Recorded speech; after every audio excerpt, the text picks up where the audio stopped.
Day 10, the longest night.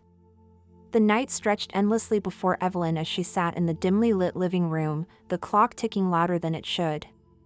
Her heart ached, and her prayers felt unanswered, whispers lost in the vast silence. How long, Lord? Will you forget me forever? How long will you hide your face from me? Psalm 13 verse 1. Tears welled in her eyes as she clenched the letter in her hands. A termination notice. 12 years at the company, gone in a moment. As if that weren't enough, her mother's health was failing, and her relationship with her sister was strained beyond words.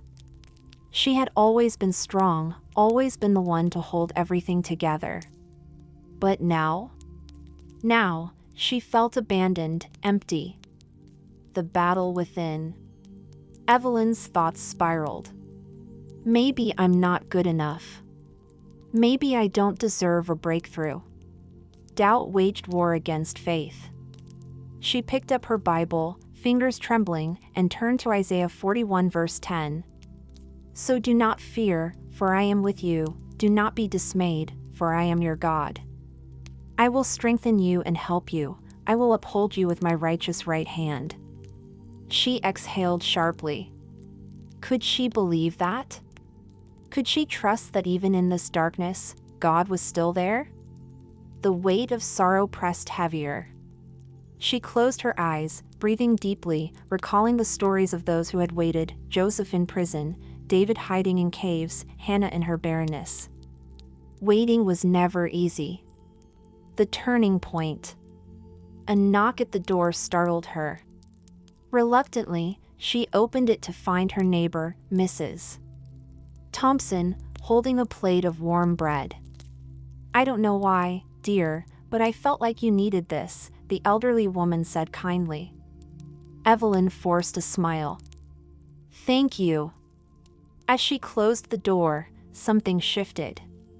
A simple act of kindness, but it felt like a whisper from above, you are not forgotten.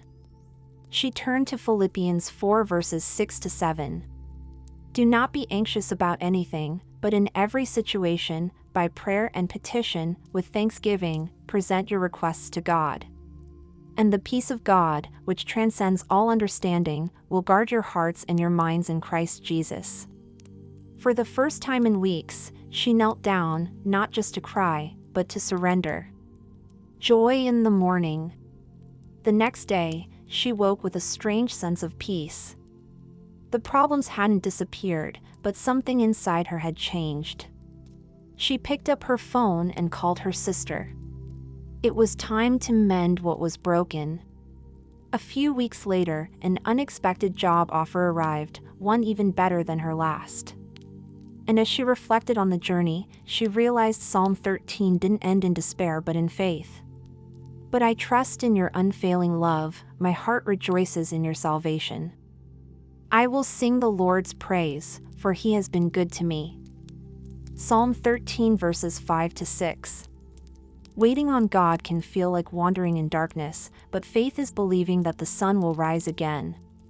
Even when it seems like he is silent, he is working behind the scenes. What if your breakthrough is closer than you think? What if your waiting is strengthening you for something greater? Will you choose faith over fear? God already packed your day with favor, go unwrap it. Latin Cross. Inspired by Psalm 13. Penned by Garry Conan Doyle. In worship of God's wonderful glory.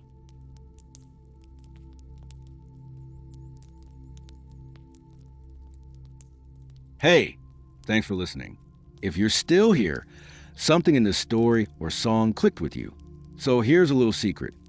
When you hit thumbs up, it tells the YouTube gremlins, hey, more of this. And if you subscribe, it's like saying, yeah, I want in. So go ahead, tap like, hit subscribe, and make sure you don't miss what's next. Because this ride, it's just getting started.